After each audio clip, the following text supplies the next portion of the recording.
ride with me to the other clans and we will defeat the sky people. You can't start the car. Johnny has the keys.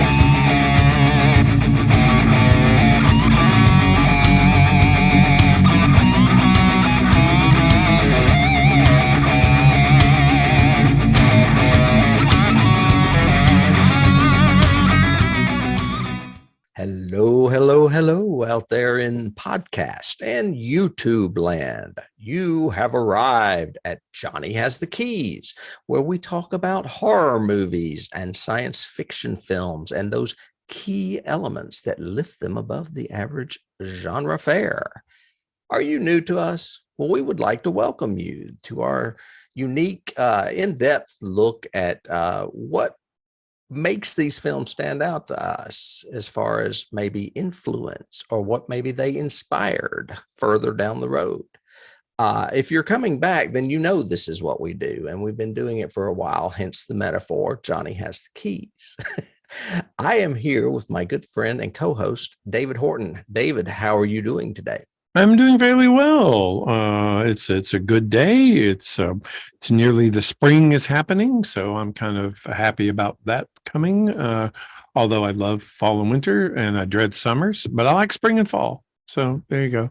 What about your genre week? My genre week. What have I been doing in genre week? Well, I've been doing something a little different. I have picked up a book, a rare thing for me lately, because I never have time to freaking read. So I've kind of make some time because somebody suggested this for me. I was going through a bunch of plays and theater and stuff like that. And somebody had mentioned that years and years ago, the Guild had done, now I forgot the name of it, but it was a play based on the children's sci-fi story, Wrinkle in Time.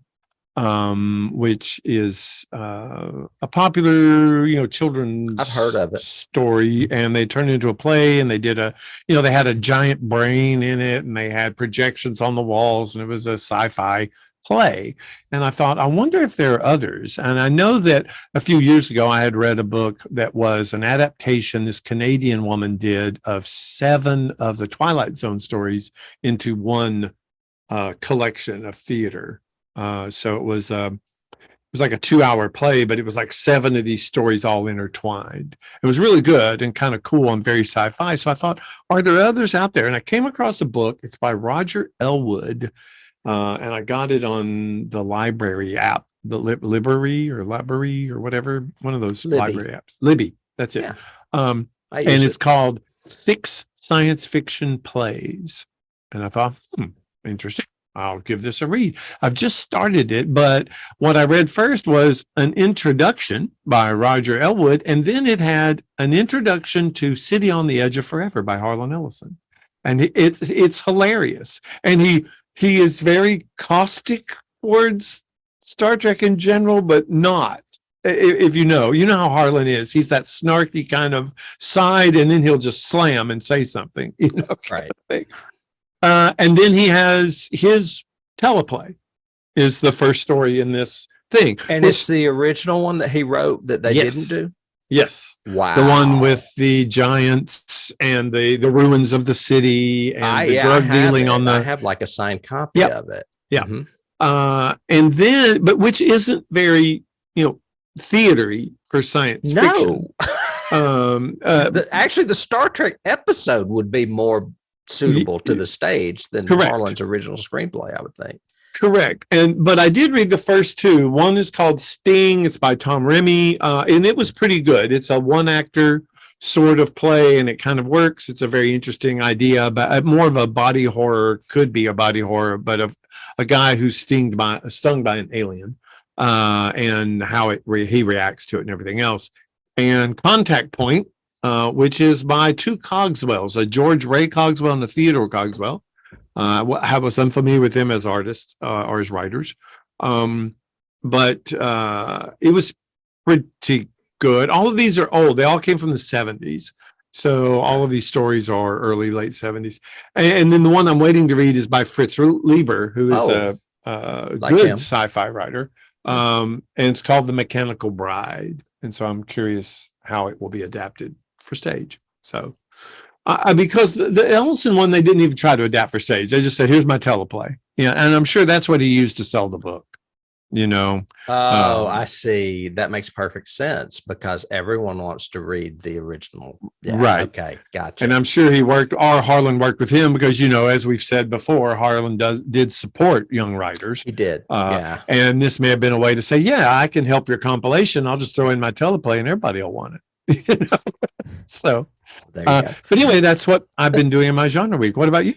I actually, before I jumped down those Shutter halls, you mentioned reading, and I actually read a genre book too. I went back and reread the first Dark Tower book. Oh, Mainly because we've been hearing rumor of Mike Flanagan possibly taking that project to Netflix, which I would love. And so I might end up diving back into that series, but I did read the first one. actually, it would be Amazon. He has now left Netflix. Oh, he has? Yep. He and Why? his partner have both left Netflix, and they've signed a multi-project deal with Amazon Prime. Oh, well, then they'll do Dark Tower because I think Amazon owns it. And they can put the money behind it. Obviously, they did for Lord of the Rings or Rings of Power. So it'll be so much better, though. It could be. Yeah. If Flanagan's doing it. Anyway, what was my genre week as far as Shudder, though? And what I watched a movie that I mentioned actually last week because of the star of a movie that I talked about last week called My Heart Can't Beat Unless You Tell It To. Right. I watched another movie that this young man was in called Super Dark Times. Okay. This movie came out in 2017. It's yet another terrible title for a movie. I don't know why I keep getting all these terrible titles, but I'm not sure what they would have called it if they didn't call it that, because it would sound like a cheesy afternoon school, like an after school special. Okay. It's directed by Kevin Phillips. I don't really know anything about him. However, the writers were Ben Collins and Luke Piotrowski, who did a movie that's on my radar called The Night House. But Piotrowski also did the new Hellraiser reboot. So I'm kind of happy with that. Yeah. It stars Charlie Tahan. I think that's how you pronounce it. Very recognizable young actor who played Wyatt on Ozark. Okay. If you saw him, you would know him. Actually, him and Owen Campbell, the guy from My Heart Can't Beat Unless You Tell It To, are both very popular young actors right now. You see them in a lot of stuff. Not much genre stuff, but a lot of stuff. Okay.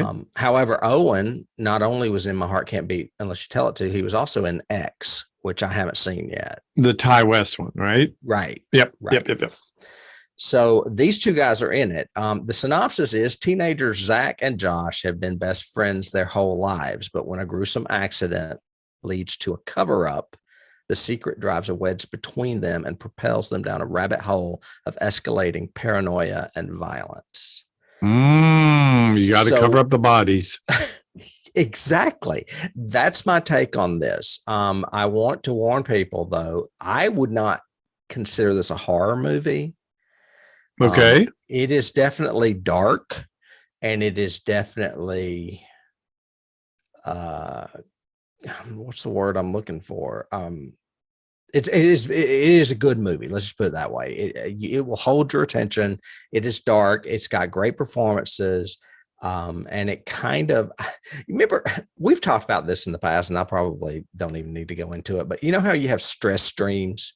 Like when you got a lot going on and you don't get good sleep because you have stress streams. I used to have them about it, exams in school, or I used to have them when I was doing a show and I'd be up on stage and I couldn't remember the lyrics to a song.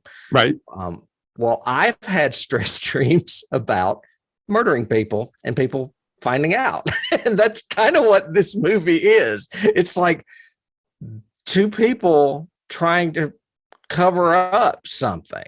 And you're just like, oh my God, they're going to get caught. This is crazy. It's that kind of movie. It's very nerve-wracking.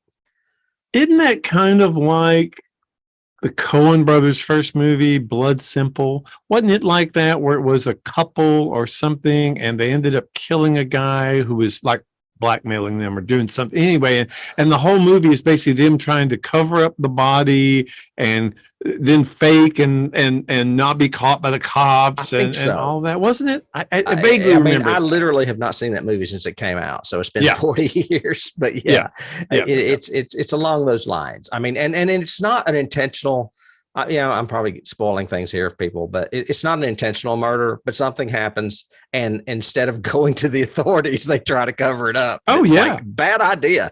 Yeah. Yeah. Yeah. Yeah.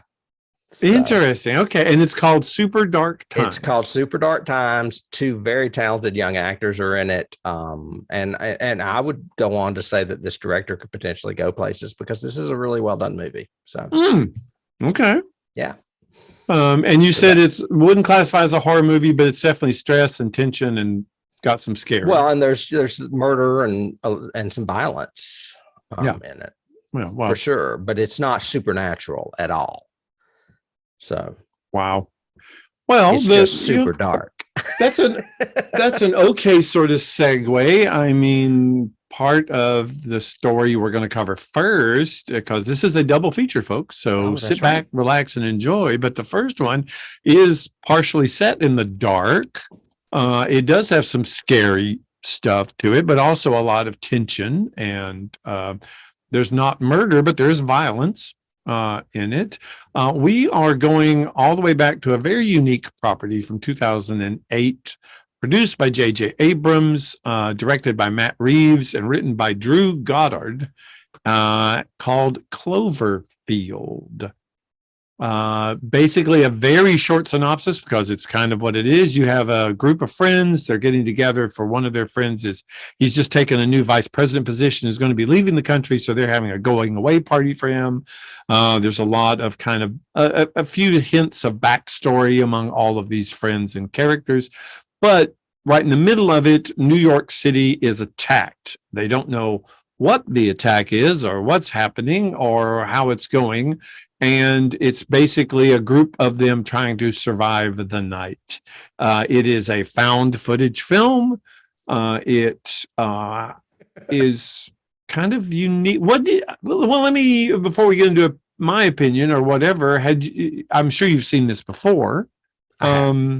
Did you see it at the theater? Did you see it when it came out? Or no, I saw it on DVD when it came out on DVD in 2008 or 9, whenever that was. Yep.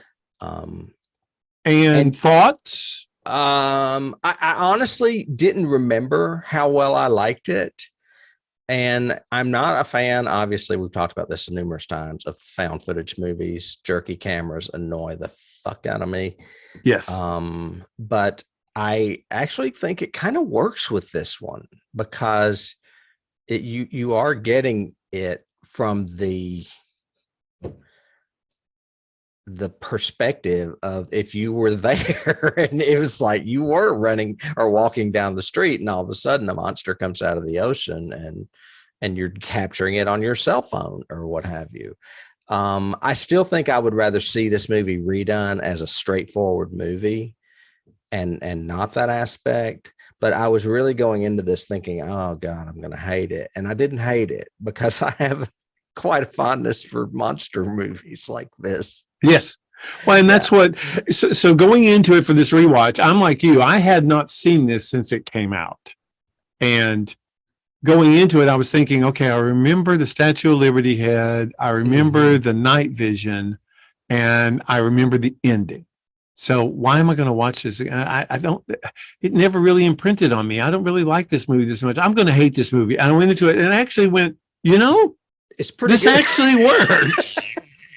And I think and again, I'm similar to you. I'm not a big fan of found fiction, mostly because a lot of times I can see the holes in the found fiction and the fact that found footage. Sorry. Yeah. But I can see the holes in how it's set up. Like, oh, that's why they had this cut here because they had to do this scene this way, yada, yada, to get the information Or out. it's easier not to do it. Yeah. Or it's easier just to cut that and not show the wreck and instead we'll just throw the camera on the ground or he just won't whatever. be in the movie anymore, and they'll know he's dead. Yeah. Yeah. Or he'll just be standing in the corner and we won't know what the hell's going on and we'll just drop the camera. Yeah. What an ending. Yay. Anyway, but this one, no, the tricks that he does or the found footage gags work in this. Right. And I think the one thing that works is the fact that it's semi-narrated. By having this guy talk behind the camera the whole time, we get more of a perspective. We're not just running through the woods, or we're not just looking up somebody's nose while they cry.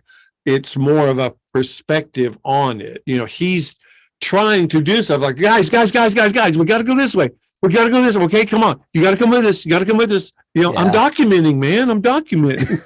You know, and it's a comedic actor that did that part, and he does it really well because he makes it funny at times. Yeah, that's T.J. Miller, and at parts I don't like him, but that's mostly before the accident. You know, when he's immediately doing I'm telling the story of them sleeping together to everybody at the party, and that's kind of cliche and hackneyed and everything else. Yeah. But after once the assault hits, it's pretty good. Pacing, editing, everything. I like the monster. I like the fact that you don't really see the monster very well because, you know, it is jerky and they're running and stuff, and it makes it a little bit scarier, kind of like that not revealing the monster in some movies, works. Yep. I really especially love that scene when they finally get to rescue the girl and they're up above it and he's shooting down and you see just how tall it is from a height perspective. And it's walking. Here's a picture right here. Actually, this is the only one I have. But so I was pleasantly surprised by revisiting this movie. I had forgotten that I actually kind of like this movie. Well, looking at it and researching, I went, oh my gosh! So this does have some pedigree stuff. I mean, Matt Reeves did Let Me In, the adaptation of Let the Right One In. He did both Dawn and War of the Planet of the Apes. And people have mentioned, and I haven't seen it, but people have mentioned because of the new Batman. And then Drew Goddard is a huge writer for television. He's done Angel, he's done Daredevil, Alias, wrote most of Lost. He wrote two movies that we both like. One is Cabin in the Woods, the Joss Whedon one, directed. One that we don't like, World War Z. Oh, and World War Z, and then The Martian, which we liked. He did that adaptation. Right. So, and it's J.J. Abrams, who loves his, mystery box storytelling sort of thing, where I give me a gimmick and I'll play it up and use it. Yeah, I think it's one of those movies. We talked about a movie not long ago where I said the sum of the parts don't make a good movie sometimes. Right. I think the sum of the parts do make a good movie in this case. Yes, I agree. And I like the fact that I didn't recognize the cast. It kept them very, except for the one shot of TJ, who I recognized just now because of Daredevil. But at the time when I first watched it, I had no idea who that guy was, nor the lead, nor the girls. And so I was going, okay, so that's interesting that I didn't know them, so I wasn't, expecting anything. Well, I knew who Ben Feldman was, but he's not in the movie very long. See the one that's killed on the bridge? No. The friend? He plays Travis. He's in the party at the beginning, and he's the lead from Superstore. And that's why I recognized him. He looks a lot like the guy from Northern Exposure. Okay. Anyway, he's the only familiar face, and T.J. Miller were the only familiar faces to me at all in this. I've got in my good and bad, I've got realistic performances. The shock that some of the characters have at certain points is extremely realistic. I mean, physically, the way it affects them and everything. I think the intensity that they have to get to at times is really realistically done. It doesn't seem fake or wrong. The editing and the pacing we've talked about. The effects, all the effects in this look decent. They look good. When that tentacle takes out the bridge, I was like, wow. Yeah. It has a very memorable beginning and a very memorable ending, of course. And I like except for a couple of those things at the party, I like the character development and the way they develop these characters, the way they care about each other and their backstory and everything else. Yeah, it's sparsely done, but what's done are the right nuggets Correct. to use. Well said. Well said. Yeah. Especially about the fact that he had an affair with the girl and obviously still really cares about her, or he wouldn't be going to rescue her, that kind of thing. Yeah, I mean, it's a cliche trope of, friends. He finds out he's got this new job, he's leaving, they hook up, and then he feels guilty because he's getting ready to leave. So he kind of tries to break it off, but he doesn't want to really because he loves her. Right. But he also doesn't want to hurt her. And then she's all offended because, you ghosted me kind of thing and all of that. So, and it's his brother that gets killed on the bridge, right? Correct. Yeah, Correct. I think so. Yeah. What about scenes? Obviously, the bridge scene impacted you. Yeah, the bridge scene's great, and their reaction afterwards, they're just stunned. I mean, totally stunned that they just see this guy there and no longer there. I mentioned the scene earlier where they're up in the apartment and they have to lift that girl off that piece of rebar. Oh, yeah. That was just bad enough. But what I really like about that scene is being able to see the monster from that perspective, from up high. I thought that I like the little touch in that, in the fact that HUD put the camera down, and when he did, the camera slid because they're on that incline trying to get to her. Right. And it was really neat the way the camera slid down to get a closer look of them trying to pull her off the bar. That was really good. Yeah. Just reminded me of a key. Yeah, that was a good scene.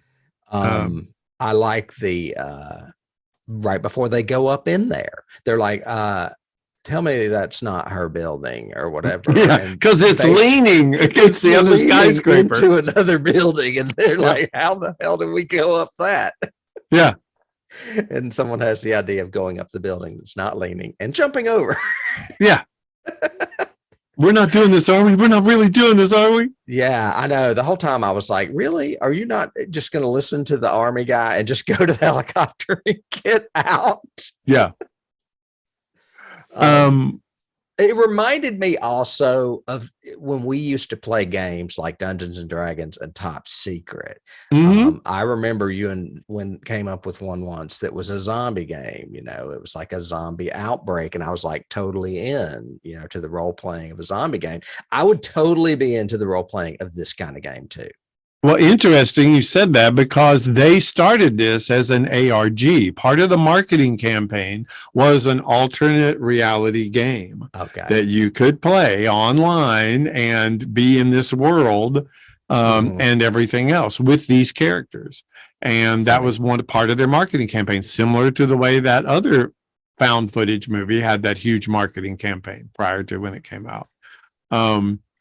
I have two scenes. One is the one you have the picture of behind you. I think it's very memorable and must be, I don't know, maybe triggering to some people now after 9/11. But you're on the roof, all of these fireballs start going, you see a few explosions, you run down to the street because there's a blackout, and you need to figure out what's coming, and suddenly the head of the Statue of Liberty crashes into 2 or 3 buildings, bounces onto the street, and skids to a stop near you. That was impressive. That is a very impressive scene, and there's a little bit more to it. I think they shot that scene before anything else and used it in a trailer, like a teaser trailer. Perfect. Yeah. I mean, it definitely is impactful. I mean, that's huge. And I think I even know what the movie was that it was for. It was another big movie that was out at like Christmas, and they used that to tease this movie because they knew that same audience would be into it. But I can't remember. That's a good point. It was. Yeah. Another scene that got me was the street battle scene where it's one of the quieter moments when they're suddenly walking in the middle of the street trying to get somewhere, and suddenly all of these things start going over their head, these shells, and up in the distance, you see the creature coming around a building, and they look behind them, and there's tanks and army guys, and they're just right in the middle of this. That was a good scene. Yeah. Yeah. And then the other one that got me, reminded me of you as soon as I saw it, was when he goes, going to say, "Oh, the camera has night vision here, man. Turn it on. Turn on the night vision." And he's looking at the guy, and he clicks it on, and behind him, over his shoulder, on the ceiling, you see the eyes and the thing and everything. And I was like, there's "Oh, little God. baby ones crawling in the subway. Run away, run away, run away." That was a great attack. Well, That was I really was going to mention that scene as well. The subway scene is great. Oh my gosh. Yeah. And then the fact that one chick gets bit and they don't really know what's going to happen. And she's like really sick. And then we got a bite. Yeah. And basically they take her behind a curtain and she literally explodes. Yes. I mean, yeah. So this movie does have a lot going for it. In my book, anyway. Oh, what else? I don't have a lot on cast. Let's see. I mentioned they did mention during the first week of release that theater signs posted. Theaters posted signs warning that handheld camera movements may cause motion sickness. So I guess it was, they realized how bad the found footage can do people. Oh, of course. Many people refer to this film as the Blair Witch Project for the MySpace generation, because this was shortly before Facebook hit. As far as cast, do you know any of these people now? I mean, I mentioned the two that I knew. The one girl now, Lizzie Kaplan, I've seen somewhere else, but I didn't research her to find out. She's the one that blows up. Yeah, she's the one. We got a bite. Yeah, she plays Marlena. And mostly because she saved HUD's life, sort of thing. But I think she's gone on. I think I remember her from, I just looked her up. She was in Now You See Me Too, the sequel to Now You See Me, the magician, the magicians take over the, magicians do a heist movie. I know what you're talking about. I don't know much about it, but yeah. And she was big in the Masters of Sex. That was a really renowned show. Yes, and she played Johnson, and Johnson and whoever the sex therapist. It was on HBO, wasn't it? It's one of those I never saw because it was. Yeah, I think HBO. It was HBO. Yeah, and she played Annie Wilkes in Castle Rock. Lizzie did. Yep. Okay, that's why I like her. I remember liking her as Andy. Okay. Very good. She was that really, she played her so different than Kathy Bates did with that kind of, I'm not really sure if she's gone or not, or maybe it's just a chemical imbalance and we need to fix our meds or something. Yeah. Yeah. She didn't do the easy way. She did it her own way. Yeah. It was good. Yeah. I don't know who Jessica Lucas is that plays Lily, but she is in the upcoming Evil Dead remake. Oh, really? Yeah. So we will be seeing her in another horror movie very soon. I think that comes out. Actually, it's not a remake, I think right? It comes out in April next month. It's not a remake, right? It's going to be it's a sequel, right? Isn't it? Well, it is a sequel. I think you're right. I typed remake, but it's the new Evil Dead movie called because it's called High Rise or High Rise. Dead Rise. Rise. Yeah. And it takes place in the city. So maybe they'll have giant deadites trashing buildings in this one. I don't know. What, like the Stay Puft Marshmallow Man? No, like this monster. Okay, this monster. Okay, never mind. My joke just totally goes over his head, folks. You see, I just lost it right there. TJ Miller is the only thing I have a decent amount of info on. He's a stand-up comedian and was chosen for the role of HUD due largely to his part of improving, being able to improv quickly, and he's really good at it. If some of this is not scripted, he's very good at it. Matt Reeves felt this allowed the film to have a sense of naturalism, and it says right here in my notes that they didn't stick to a script or a select set of dialogue. Usually it was a lot of improv. So Michael Stahl David played Rob Hawkins. He's the one that gets killed on the bridge. So it's not Ben Feldman that played Travis. I guess he just was in the party scene and that's it. I don't remember him dying. Okay. That's the one that was from Superstore that I mentioned earlier. And then Mike Vogel, who plays Jason Hawkins. The lead was in the Texas Chainsaw remake recently here, but I haven't seen it, so I don't really know what to say about that. And that's really it. Now I have some awards. Okay. It won some awards. The Academy of Science Fiction, Fantasy, and Horror Films gave it a Saturn Award for Best Science Fiction Film in 2008. And they nominated Lizzie Kaplan for supporting actress, which is kind of cool. Okay. The ASCAP Film and Television Music Awards gave it one of the top box office film awards, whatever that means. I'm not really sure if it's music because it had music in the. Do you know what the ASCAP awards are? Well, ASCAP is music. ASCAP is that's right. Music licensing. About this once, okay. Yeah. So maybe it was for the music. I did read a lot about this. There's a song. There's not a lot of music in this movie, but there is one piece that is really, really highly regarded. And I was kind of waiting for it, and I didn't really hear anything until the credits. Yeah, it's the credits that it would have gotten nominated for. Because one of the things I have in my notes is that I liked about this was there isn't any music in this, right. And there wouldn't be. It would take you out of the found footage feel if it was.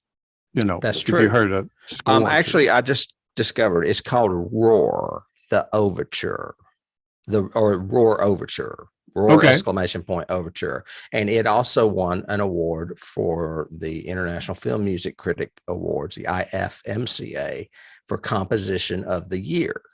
So it was some reason this one piece of music that's in this movie is really highly regarded to have won 2 awards, I would say. Yeah. The Fangoria Chainsaw Awards nominated it for 3 things and did not give it anything. Wow. I know. Best wide release, but they also nominated it for worst film and best score, the piece of music we just mentioned. And then the Golden Schmo Awards gave it best horror movie of the year too. I'm not sure if that's a joke or not, but anyway. Or what else it was up against. Yeah. Right. Yeah. Right. So that's what I have for cast and awards. I've got a little bit of trivia. Sure. There's a bunch of Easter eggs in this. JJ likes that and likes to do that. There's actually a great website where you can just type in Cloverfield Easter eggs, and it'll give a bunch of them. But one of the things that was really interesting that I came out in research was if in the opening is essentially we're looking at a military file dossier sort of thing, and they kind of explain without dialogue but just in print that this is the archival footage that was found, which kind of leads us to think maybe the military survived in some way, obviously, or whatever. But in 2 or 3 of the shots of the opening credits, in the corner is the Dharma Initiative logo, which is the same logo that's used in Lost, of course. Also in the ARG, which I mentioned was a marketing ploy they did prior to release of this, like 2 months out, you could play this game on your phone or through your computer that would put you in this environment, in this world of New York being under siege. We actually find out why Rob is leaving. He is actually going to Japan, which we knew, but why? He is now VP of a new Japanese soft drink company called Slusho. And his brother actually is wearing a Slusho t-shirt. That's the only real reference to it throughout the movie. But the drink is actually an homage from Bad Robot, which is J.J. Abrams' company. Mm-hmm. And the drink is mentioned in Heroes, Alias, Fringe, and in the new Star Trek remake in 2009. So I thought that was interesting, and I'm going to have to now go back and watch that Star Trek just to see Slusho or wherever it is. That's fine. Also, before you continue, oh, yeah. I just wanted to correct myself. I mixed the brothers up. I said that Jason was the hero and that Rob got killed, I think, and it was actually the reverse. Jason's Correct. the one that gets killed, and Rob is the one that is the lead of the Yes. movie. Yes. There is an origin story around Slusho that you can find online, and it is actually, and it is actually a subsidiary. I'm reading this exactly as I took it from IMDb or from online. Actually, a subsidiary of Tagruato, and its main ingredient, seabed nectar, comes from the bottom of the Atlantic Ocean. That's also where the monster came from. So the two are connected in that way. And we actually see the Tagruato logo when he zooms in, when they're on the bridge, and he zooms in on the tanker that's in the middle of the harbor falling over. You can see the logo for Taraguda or Tagruato, which was that. I mean, it's funny that he has all these Easter eggs in a found footage film where you get like 1 second glimpse. You would never see that. Yep. And it's for people who want to freeze frame and look at it later. Speaking of which, the director, and this does not come from JJ, this comes from Drew Goddard. He put in subliminal cuts to 50s monster movies right before a lot of the major attacks. So any time that it cuts to the previous footage, because Rob says to HUD, don't erase you didn't use the same tape, did you? Because I had something on that. And every time he shows people something or looks back at footage he's recorded, it cuts to a little glimpse of Rob and Beth, which is what was on the tape originally. And those of us, an amusement park or something. Right. Yeah. And it looked like Coney Island, I think. But those of us who used to deal with videotape like that, remember that if you taped over something, every time you started, it gave you a few frames of what you were taping over. Right. And Rod Goddard, every time he does that, there is a subliminal 1 to 2 frame glimpse of a famous horror movie, including Them, Tarantula, and Beast from 20,000. And it's so fast you can't even see it unless you stop. Yeah, you literally have to stop and frame advance 1 frame at a time to see it. It reminds me of when we used to do that on that show, The Young Ones, back in the 80s. Oh, used to do but their subliminals were long enough that you'd see it flash. So you'd see the flash and go, "What was that? What was that?" Yeah. Very strange. But yeah. Subliminal. And my last little trivia thing is the end credits. Did you read about that? I watched them and listened to that song, but I'm not sure what. At the very, very end, the song goes away and you hear static, and then you hear a voice say, "Help us."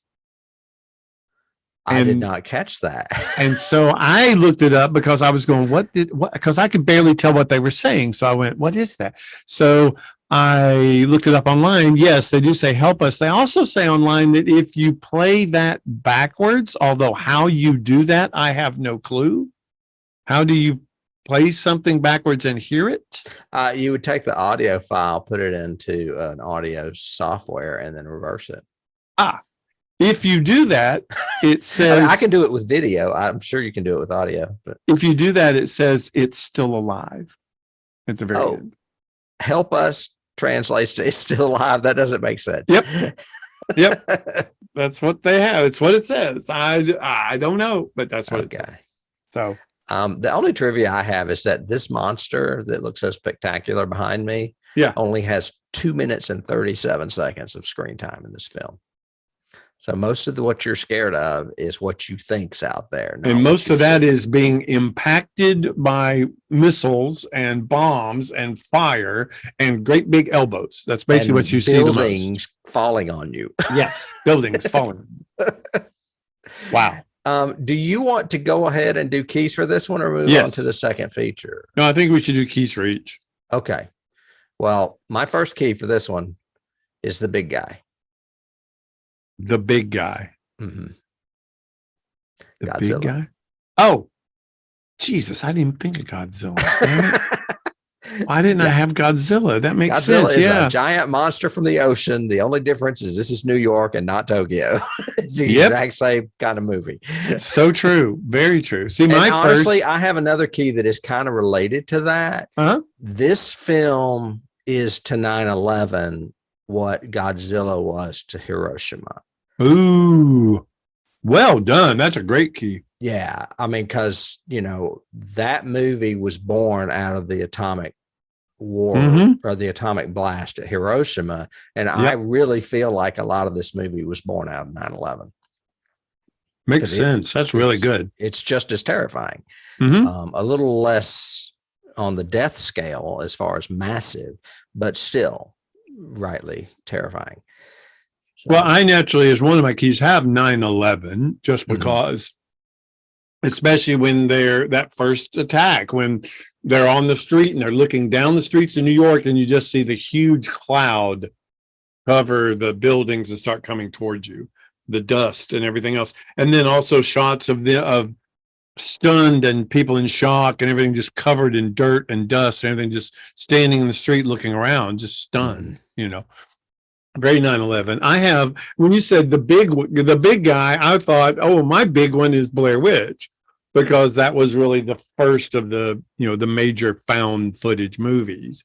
And that obviously inspired this. for sure. Not only the quality of it or the style of it, but the marketing. Like I said, they had some gimmicky marketing behind it as well to try to make it work. I hadn't even put that in there, but I mean, I hadn't put that together, but you're right. It works with Blair Witch on multiple levels. Yeah. I have War of the Worlds, just seeing this alien presence attacking a city and knocking buildings down. And the survivors are trying to run around and find someplace to hide. It's very War of the Worlds feel in parts of the last, definitely the last third of the movie to me.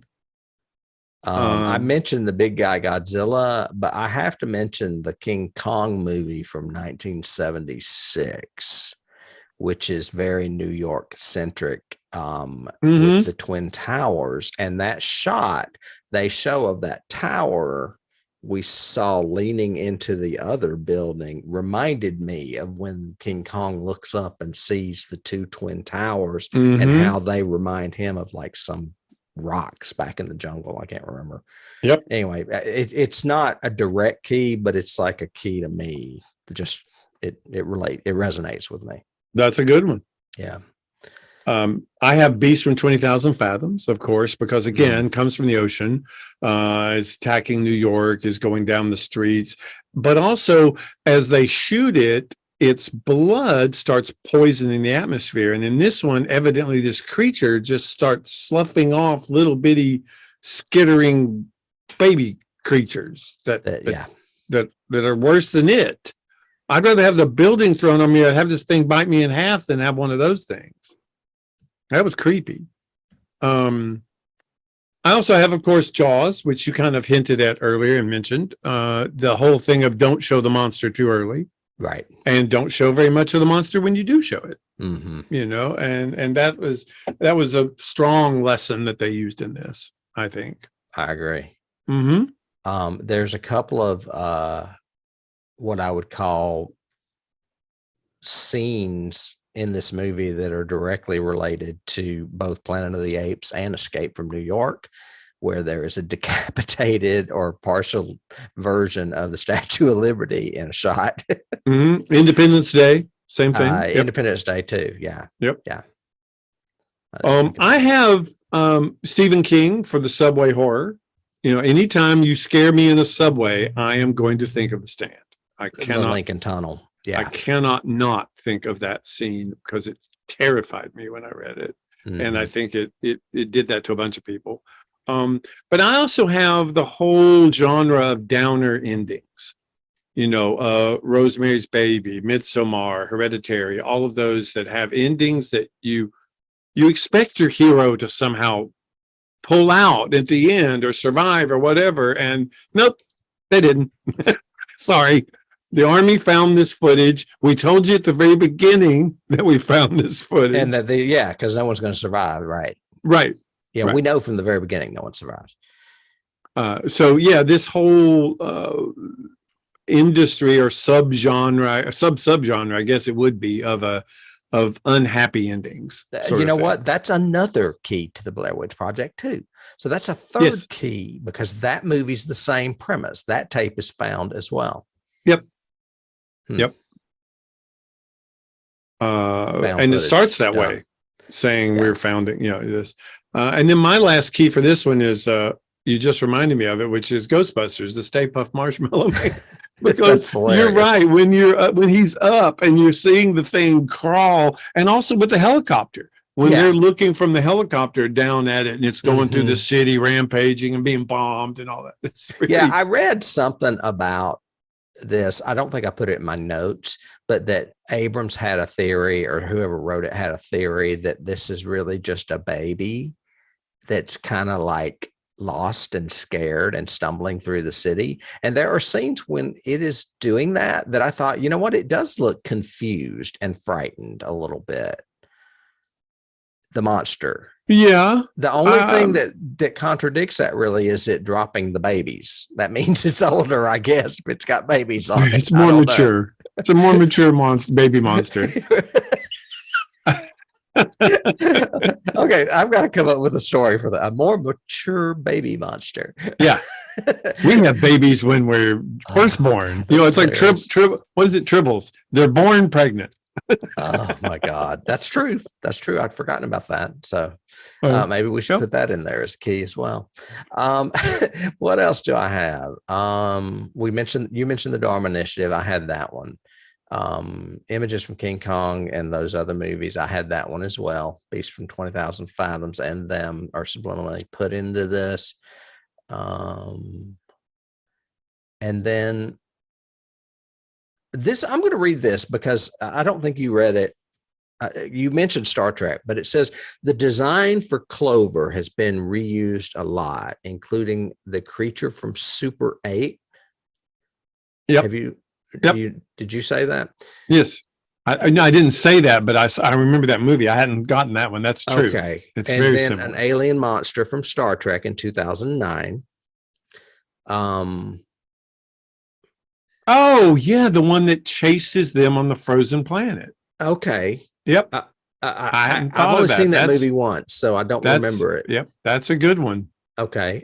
Transformers, Dark of the Moon, and Otachi from Pacific Rim, which I have never seen, but I want to see because that is a big monster movie that Guillermo del Toro did. Have you seen that? No, I'm not big on the I know Pacific. You're not. I love them and you hate them. Pacific Rim or any of that. Yeah, no. I love giant monsters attacking cities. There's nothing better, Red. I'm telling you, except a zombie movie.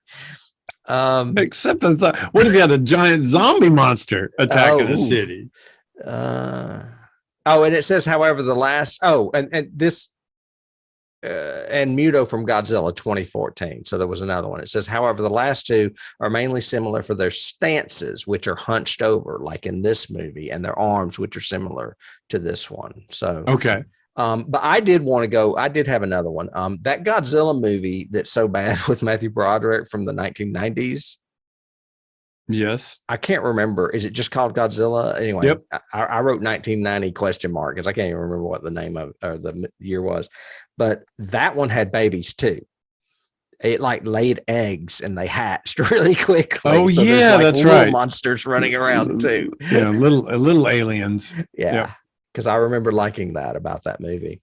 I haven't seen that movie since I first saw it, and I don't remember how bad it is. But everyone tells me it's terrible. So, yeah, I remember it being terrible. Okay. And I think that's all I have. So we can move on to the second one. We should probably get moving. Okay, so it turned out that JJ in the back of his mind had the thought of doing a trilogy based on Cloverfield and making it in his typical JJ mystery box way so that nobody could really tell that it's a sequel, but they could maybe infer it's a sequel. So we kind of took that and Tim asked me to actually watch a movie I'd never seen before called 10 Cloverfield Lane. It came out in 2016. It was directed by Dan Trachtenberg. It had 3 writers, Josh Campbell, Matt Stucken, and Damien Chazelle. John Goodman is in it, Mary Elizabeth Winstead, and John Gallagher Jr. And basically that's freaking it, except for one lady who bangs on the door and somebody's voice. And that's the whole cast. Yeah. It's exact opposite. It's as small as the other one is big, really. Yes. And interesting that, we were talking earlier about sci-fi theater. This movie could be adapted for the stage. I thought about that the whole time. Both times I've seen this movie, the whole time I'm like, this would be great on stage. Like Misery was adapted. This one could be adapted as well. Basically, the story, again, not very in-depth or long, but you have a young woman. She's basically fleeing a relationship with a boyfriend, probably. It looks like it's an engagement ring from the beginning. She ends up having a car accident and waking up in a bunker with a man who has built this bunker and another local farm boy who has come here to survive because the man tells him that the earth is under attack. He doesn't know if it's commies or Ruskies or the Chinese or aliens. And they can't go outside because the air is inhospitable and will kill them. And so they have to remain in the bunker. But is that really the truth? Yeah. And she starts questioning that. And so does the other boy who's there. And together they try to work out an escape plan that goes so different than what we all anticipated, and it has a very memorable sort of ending. Yeah. You had obviously seen this movie before. Yeah, I have. Yeah, I saw it last week, so I had not. When did you first see it? What was it like? I rented it when it came out, or whatever. Yeah, back before Netflix had streaming, I guess. I can't remember. I think when did this come out? 2010. Yeah. It was one of those I got mailed to me, I guess. No, this came out in 2016. Oh, I'm sorry. I have the wrong date down. My bad. Mm-hmm. All right, then I may have streamed this. I had read reviews that really rated this movie much higher than Cloverfield. Cloverfield didn't get great reviews, even though I like it. Yeah. And then when 10 Cloverfield Lane came out, I thought, is it just more of the same? And then I started reading the reviews and I was like, what, this sounds interesting. I'm going to watch this. And I have to say, I like this movie even better than Cloverfield. I did too. This movie it works on multiple levels, especially the paranoia, that's induced. Like, what the fuck is going on? You really don't know. Is he telling the truth? Is he holding them prisoner? What is going on? Mm-hmm. But that it's connected to Cloverfield, and you're thinking it's got to have something to do with that monster. But they really don't state that. And the ending really, although there's obviously, spoiler alert, but there's obviously alien presence in the ending. It's not related to Cloverfield, really. I mean, it doesn't look like a similar creature design. It doesn't look like, it has actually flying spaceships that are, sending out gas and stuff. So you could, it's the same thing. You hadn't seen it, I don't think, but the third one is called the Cloverfield Paradox. I have and not. is set aboard the International Space Station. And again, other than an alien presence being menacing in it, it's really not connected to Cloverfield at all either. Yeah, I'm beginning to think Cloverfield is just a red herring for sci-fi monster movies. Yep. Yeah, I agree.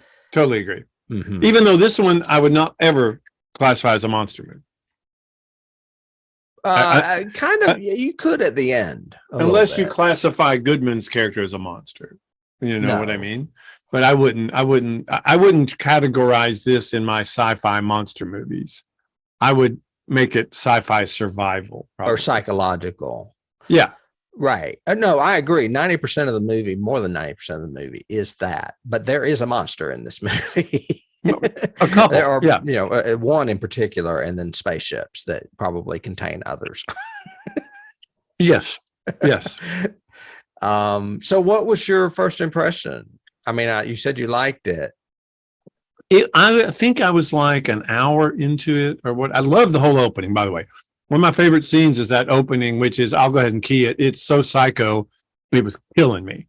Yeah. And then when they finally did the credits, and the credits were very The Birds, psycho kind of Hitchcock homage. I mean, okay, cool, guys. I like that. That was enough without being in your face. It was really good.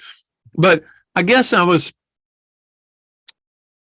the scene at the table when she's trying to get the keys from him and they're having dinner and everything else, and the switch that he makes and that the kid makes and everything, and her being able to do it.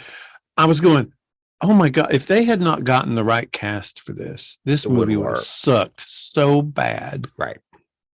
And how did they know that everybody's favorite funny guy, big fat funny John Belushi-esque sort of John Goodman, could play this part so well?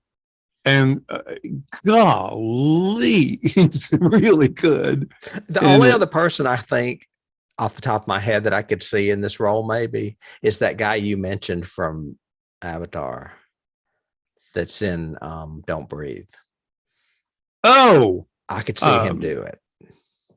Yeah, but I would be afraid of him from the very beginning. You would be, but then if he could play up the sympathy, you'd question. I think he would have to really work on the sympathy, because he's always a hard-edged sort of. I don't have a lot of sympathy for him. Okay. Even in Don't Breathe, I don't have sympathy for him. No, he's the villain. Yeah, basically. So I think. But yeah, John Goodman was an excellent choice for this. And I thought the young kid who I didn't recognize, John Gallagher Jr. I didn't recognize him at all, and he was great in it, and she was awesome. Yeah. So much of this movie is dependent on her and her nonverbal reactions, and the way she says stuff entirely facially and everything. Really great work, performance-wise. Who was it that directed Cloverfield? Godard directed Cloverfield. Right.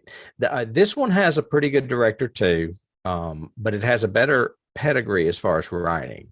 Dan Trachtenberg, who directed it, also did Prey, which is that new Predator movie I've not seen, and he's done episodes of The Boys and Black Mirror. But the writers of this, that Stukin and Chazelle, also did Whiplash and La La Land, which are both Oscar winners. Yeah. So it had some better than TV writers as the first movie had. And I think it would have to keep only 3 characters and motivation going without it getting hackneyed or cliche or anything. And also, to Trachtenberg's point, so much of it is told visually without dialogue, where somebody may be saying something and you totally don't believe a freaking word they're saying. You know, it's exactly different than that. Yeah. Or you're just giving visual clues of things like, she has the gas mask. He's coming down the hallway. We can hear him coming, and she just glances up, and it just cuts to the air grill in the ceiling. And the screw that's loose. And then it cuts to him opening the door, and she's just sitting there. And you're going, oh, I know where it is. That's visual storytelling done in a really well way. Yeah. Good way. Yeah. It is. It's very good. And there's another star in this movie that's you don't see at all, and it's the music, and it's Bear McCreary. Yes. He is a phenomenal composer. For those of you that don't know, he did The Walking Dead. And I just think, I hope now that, I'm sure he's doing other projects, but I hope now that The Walking Dead is, finished, that maybe he will move on to be more highly regarded in the film world. He's so good at emotional non-rhythmic. It's almost the way certain episodes of X-Files used to be is one of my keys for it musically, where it would just do that tonality with just a really simple melody. Mhm. But that scene has so much tension just because of the orchestration. And we're just moving down a dark corridor, but the music is killing me, kind of thing. That sort of that takes a good pedigree of compositional skill. And then it gets really grand, of course, when she gets outside. Oh yeah. Yeah. It's great. It's orchestrated and bigger and everything, just like she is. Yeah. And it becomes a big action movie kind Right. of thing. Right. Love it. Love it. Love it. A little bit of trivia. This film was filmed in chronological order. I almost feel like it probably needed to be. Yes, I would agree with that. Yeah. And which it adds to us talking about it being a good stage adaptation. I mean, you would want to see it in chronological order, obviously. Well, you want to see them start out adversarial and then get to know each other and actually not enjoy, but at least can spend some time together. And then suddenly the paranoia comes back. It does. And I think Goodman plays it better than anybody. Oh my gosh. Because he, at times, you can tell, oh, he's just annoyed because he's in a bunker stuck with these two people. Yeah. It's not got anything to do with him being crazy. He's just kind of tired of it. And it's not, it's such a unique interpretation because it's not, like I have in my keys, I have anti-Silence of the Lambs, because this is an anti-serial killer, because we never think he's some vicious killer. At first, when you see a woman in her underwear chained to a thing in a bunker, you kind of think, oh, predator.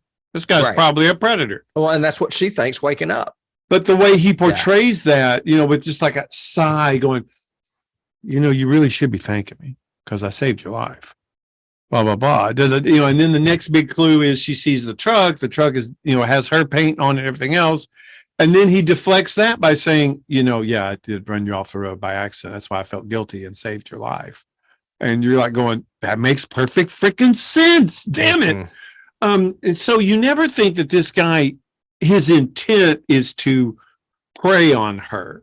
His intent might be, I want companionship, but I don't get menace out of that. But he has no anger management control. So he really can't handle when people question him. And that's where the menace comes from. It would come from an angry parent, or an abusive spouse would be the same way. I never think that they are evil or intent on, preying on me or whatever, but they lose their temper and they freak the hell out. Yeah. And that's the way he plays it, which makes it to me even scarier because I don't know your motivation. It's just anything can trigger you and make you just, one of my scenes that I love was shooting Emmett. Man. It's so stark and so shocking. So sudden and he even says, thank you. Yeah. And you just go, what? There's a key to that and I can't think of what it is, but I've seen another movie where that happens. I know. I remember a couple of television things that are similar to that, where it's just immediate and they're gone. You just don't expect it. It's right out of the blue. Yeah. Scenes. Again, I say the opening montage. I just thought it said so much about her and everything without having any real dialogue or even sound. There's music, but there's no audio in the opening montage, which I thought was great. The first scene that comes to my mind is when he turns to leave and the screw falls out of that vent. And you hear that tick and he turns and you're like, he knows everything about that bunker. Yeah. You are not going to get away with this. And he's like reaching up there, just barely almost touching that thing she's got hidden up there. Yep. And the camera is beyond it in the tunnel looking down the duct at him. Yeah. Oh my God. Yeah. Lots of tense paranoid moments in this movie like that. I liked his other montage. I liked the gas mask montage of her trying to put it together and stitch it together. And we didn't really know what she's making. We kind of think maybe, and we definitely get gas mask, but she's making a full hazmat suit. Yeah. I've got for you, of course, and I thought Tim will love it. The woman at the bunker door, that was an intense scene. And yeah. the way she played it first, so pitiful and sad and begging, and then getting more and more angry, and then more crazed, and then banging her head against the glass. I was like, oh no, Yeah. no, It's this like is right Walking out of Dead. 28 Days later. Yeah, this is 28 Days Later. Yeah. This is not going to be good. This is No. not going to be good. Not at all. And then it's under my favorite scenes, but it's also a watch note that I had was, that ending is an awful lot. That's my quote. Because it is, from the time she gets out to the car, to the flying alien ship, to the gas mask, to the creature, to the hiding in the thing with the lady's body. I mean, it just keeps going. I know, but I think I like it because I think it's a good payoff for having been stuck in a bunker for an hour and a half. Yes. Definitely. it gives you the big movie feel before you leave the theater. Yes. Yeah, I loved it. And I also love that it's an optimistic ending, whereas Cloverfield it obviously isn't. Correct. Yeah. Correct. I mean, she survives and she makes the choice to fight and to help others and all they do is basically show whether or not she's going to drive forward or take a left turn, and she takes the left turn. Yeah, and that was because they could have easily ended it with her just driving off through the cornfield. Yeah. But instead, they do that little thing where the radio kicks on and she actually hears the survivors and they're actually saying they need help. And she decides to go. I thought that was great. That was a very uplifting, kind of good. So that would be another scene, actually, now that I think about it. The only trivia I have at all is when she does pull up to the gas station where we're assuming Goodman first sees her because the truck pulls up with lights and she doesn't see who's driving. Right. But when she pulls up, in the window is a sign for Slusho. I didn't even notice. That's funny. Yep. Okay. Yep. It's a really brief shot, but it's in there. Oh, there you go. Another Easter egg. Yep. Any other scenes before I go to cast? Woman at the bunker, hazmat suit. I mean, all of the stuff at the end I love. I love when she gets out and you like see those things flying. It's like, wow. And like when she's running to the house and it's backlit like in a Spielberg movie. And the monster itself, when it attacks her in the car. Yes. All of that. I love all that. Yeah. And the monster design, obviously the ship is very biomechanical sort of thing because she ends up throwing the Molotov in it. Yeah. So it looks like a big butthole. Yeah. Well, yes. I mean, the thing is it's flying and it's releasing gas and everything else, but it looks like a ship rather than a creature. But then it has all these organic parts to it. So it was a really cool design. That's Barry Geiger now that you mention it. Yep. Yeah. Yeah. I'm going to put that in my notes. Well, I don't have a whole lot about the cast. I mean, everyone knows who John Goodman is. He is leading this movie. He is currently on the Connors and much thinner now. But, yes. I mean, we've seen him in the Coen Brother movies. We've seen him in lots of movies.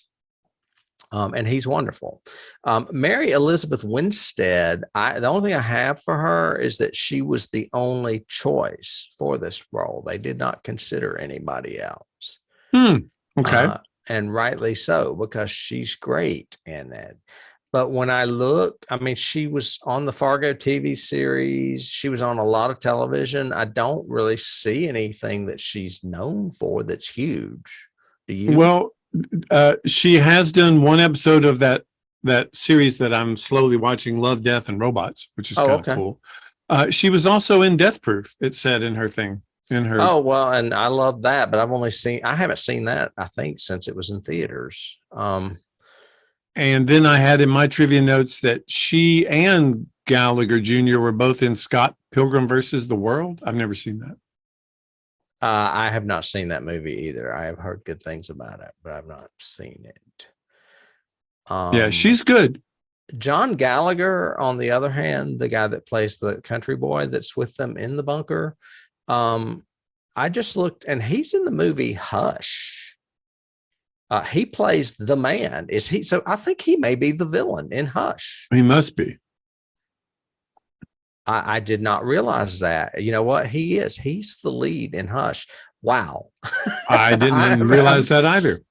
I did not realize that. That is one of those great moments, folks. You heard it here that we Yeah. discover as we're doing this podcast. As we He is the organically home happen. invader of the death.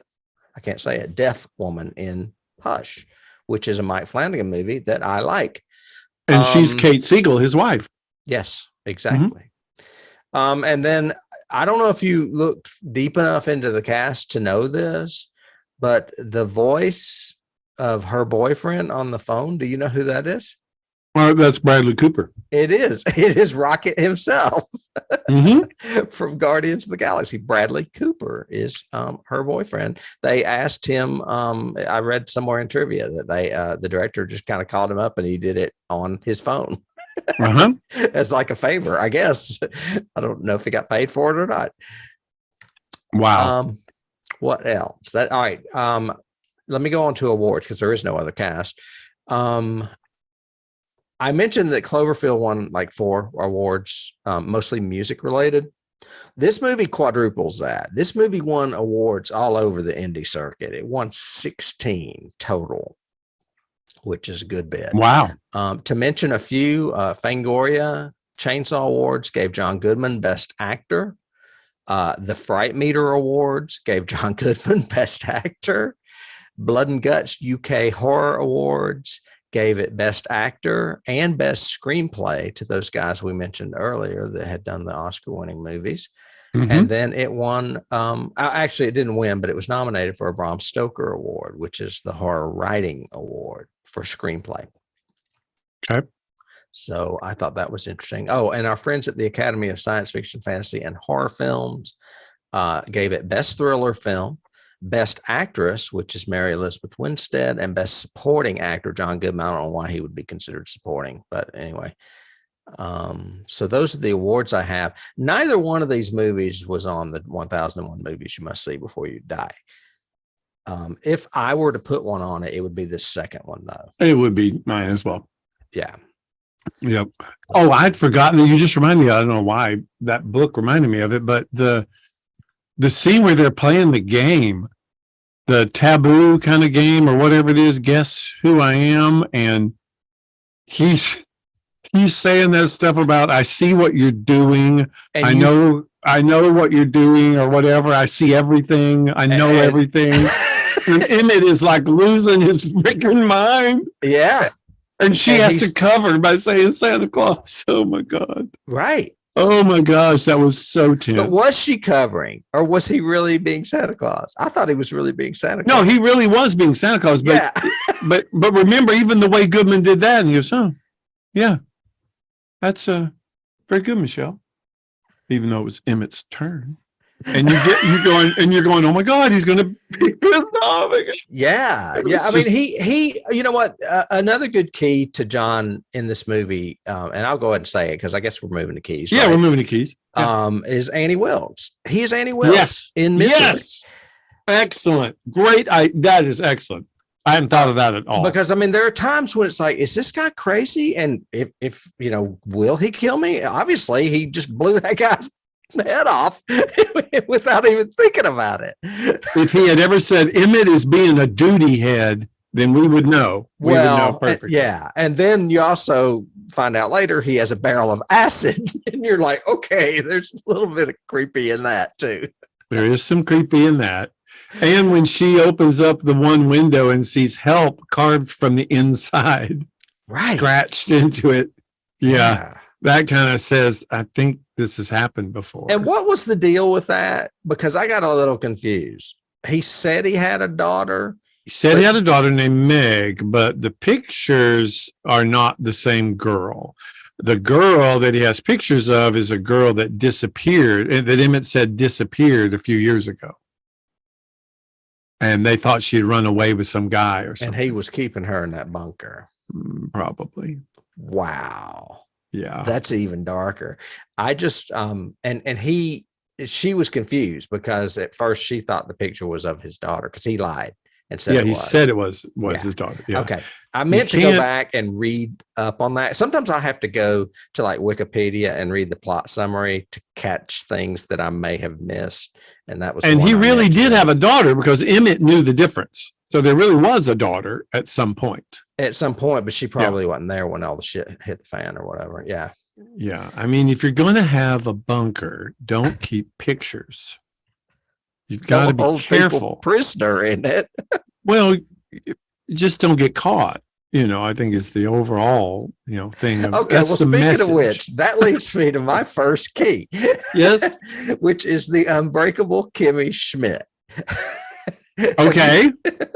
Have you ever seen that television series? No. Okay, first of all, it's hilarious because it's Tina Fey and it has Titus Burgess in it, and it has I can't think of the girl that plays Kimmy, but she's wonderful. Anyway, basically she is held prisoner with a bunch of sister wives in a bunker by a crazy man, and it's John Hamm from Mad Men, for like a decade, and told that the world has ended. And then she gets out and realizes that it hasn't been. That's what the whole series premise is about. Wow. It's her reintroduction to the world after being secreted away in a bunker for 10 years. Dang. Yeah, but it's a comedy and it's hilarious. It's also got the woman from When a Stranger Calls that was on Taxi. Wonderful actress. She's in it too. I can't think of her name either. Damn, I'm old. Anyway, the Unbreakable Kimmy Schmidt is a great key to this movie, and if you ever see an episode of it, you'll know why. Just watch the first one. Well, one of my first keys coming out of this, and I actually wrote it in my notes, was misery, but I had not thought of the Annie angle. I was thinking of car wreck, wake up, imprisoned, try to escape, finally escape at the end kind of thing. But I didn't get the John Goodman is Annie Wilkes bit, but that's it. The other one I have along the same lines is Lovely Bones, that book that was turned into a movie. You mentioned it in a podcast not too long ago. Yeah, and I've not about the girl who's abducted and she's kind of kept prisoner in it is a bunker, but it's in the middle of a cornfield, and it's like all more like a root cellar kind of imprisonment sort of thing, which goes along with my other key, which is Criminal Minds. Almost every other episode is some poor woman being abducted and held somewhere. Well, you can say The Cell too, which we just did a few episodes ago. Yes, yeah, because he secreted them away and put them in a cell. Yep. This movie works with misery the way Cloverfield works with Blair Witch Project. Yep. On multiple levels, whether it be character, story, situation, whatever, it works. Yeah, that makes sense. Yep, that's very really true. Cool. It makes you kind of wonder, hey JJ, what were you thinking when you came up with this? Oh, let's do a twist on misery. I have Lost because there's a bunker in Lost. Okay, yep, there is. And this is a J.J. Abrams movie. But the end that I like so much, when she gets out and you realize he wasn't lying, that all this shit is happening, reminds me of A Quiet Place. Yes, very much. Good one. The aliens basically are ruling the world and humans are hiding. So, which is also very Planet of the Apes now. Very true. I have a classic key again because, and I mentioned it, but the details are the whole opening is Psycho. Right. I had not got that, but you're right. Yeah. She is running away. She doesn't want to face pieces things. Of information, not much. You get little pieces of information about her and what she's doing and why she's going. And she has a stop where she's kind of scared. In Psycho, it's with the cop. In this one, it's at the gas station, and the truck pulls up. And then disaster follows, sort of thing. Right. And also the whole Hitchcock title sequence at the beginning, which is really only like 3 title cards, but then the whole ending with the dripping letters and everything. That's Hitchcock. Even the font on the poster behind me. Yeah. Yeah. I forgot that I have pictures I should be showing. It's Hitchcock. Very much so. Yeah. You mentioned X-Files. Why did I write X-Files? You mentioned X-Files, something about X-Files. The music is very atonal, similar to what Okay. X-Files used to do That's all Mark the time. Frost that did the X-Files. Yeah. Yeah. So you're comparing Mark a little bit to Bear McCreary. Okay. I could see that. Yeah. I'm going to use one that you used for the last movie, and that's What? War of the Worlds. I mean, as soon as she gets out and sees those ships in the sky, it reminded me of the tripods, Oh yeah, they're just very much. floating instead. That's a good one. So very hostile alien takeover, which would also kick in Independence Day as well. Yep. So, And we are talking about supposedly the middle film in a trilogy. So you have keys for it are definitely Cloverfield and Cloverfield Paradox, which followed it. right. So, Right. and I then have not. Did you say you've seen Cloverfield Paradox? Yeah. Isn't that on like Amazon or something? I think so. It's on something I can watch. I It's just not haven't very watched good. it. It's not okay. It's not very good. No. Interesting. It's a matter of fact, it's like a low grade Event Horizon. Ooh. Basically. I mean, Event Horizon's pretty low grade.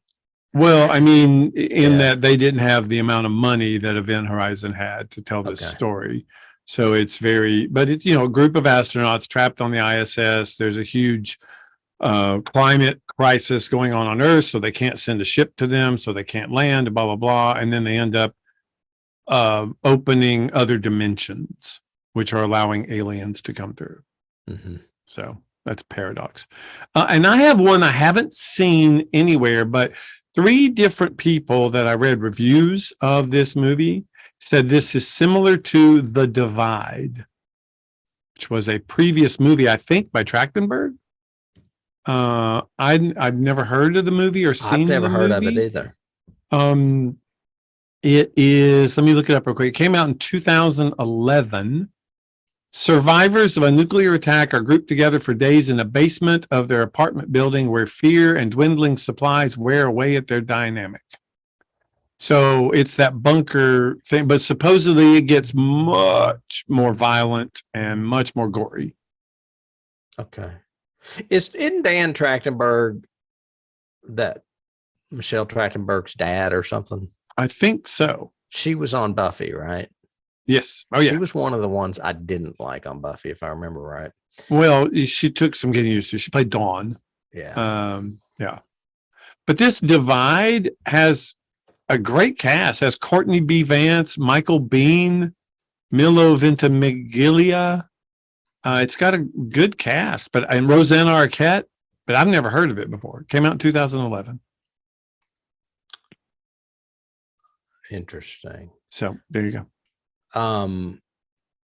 I was back to Kimmy Schmidt. I was going crazy trying to think of her name. Kimmy is played by Ellie Kemper, but it also has Jane Krakowski and Carol Kane. Oh, wow. And both of them are great comedic actresses, and that's why this is obviously a comedy. It is not related to 10 Cloverfield Lane in a comic sense, just the bunker sense. Right. Just the bunker sense. So, yeah, but love Carol Kane. Watch her in anything. I don't have any other keys. That's my end of my keys too. Let me double check just to make sure, but I think that's it. Yes. Well, how would Psycho. you sum up these 2 movies then? I think they're 2 different experiences, but both in the horror genre with sci-fi trope over the top of it. I think the first one is much more aggressive in the scares and throwing you off and making you feel uncomfortable. But I think the second one makes you feel even more uncomfortable because it is more psychological. It's less. I mean, one's a survival. They're both survival pieces, I guess, is true too. But one is you kind of get the impression that there's going to be hope and there's not. And this one, you kind of get the impression there's not going to be hope and there is. So, I think they're both good. I really think about that. I mean, I agree with you. I think the first one is more of an action horror piece. It's right out of the big monster movies. Basically, It's just told from a different perspective with the whole found footage thing. And this one is much more psychological until the very end, which then it becomes the big monster piece, like the first one. Becomes the monster piece again. Yeah. Yeah, and I would recommend both of them. At first, I thought I wouldn't recommend the first one, but now that I've seen it again, I like it. Oh, I did have one more key. Sure. Die Hard. She crawls through the vents like twice in this, and it's she a sure very does. and it's a very Die Hard sort of camera angle pulling as she's going and all that. Yeah, motherfucker. But yeah, I would highly recommend. I'm really glad you picked these because 10 Cloverfield Lane has been on my list forever, but I had such a bad pseudo memory of Cloverfield. Yeah. And that I said, I'm not going to watch a sequel to that, blah, blah, blah. And was pleasantly surprised. Yeah. I mean, and it was kind of by chance because I think when we were making the list, Cloverfield was already on it and we needed another double feature. And I was like, let's just throw this one in there. Yeah, why not? Because it's got the same name. I mean, and they are kind of loosely related, even if it may not be directly related. Mm-hmm. I mean, I had no problem pairing them up. So good choice there, young man. Well, thank you. I appreciate it. And we would like to thank you for tuning in today to our slightly long double feature of Cloverfield and 10 Cloverfield Lane. If you like what you hear in our deep dive nerd fest conversations, there's little splices of them elsewhere. If you're watching on YouTube, please subscribe and ring the bell. And while you're at it, you can check out some of these shows I'm talking about, including Coming to Get You, or your my Shudder reviews, movie reviews, or our top fives. And then if you're looking for an even deeper dive into television programs like the X-Files and Star Trek, head over to our Patreon channel. That's patreon.com/Johnny Has the Keys. And we have shows there on the X-Files and the original Star Trek. Mm-hmm. And until next week, when I do believe we'll be back in the horror world. Yes. Not that this wasn't horror enough. I'll be seeing you, David. All right. See you, Jim. All right. Take care. Bye. Bye.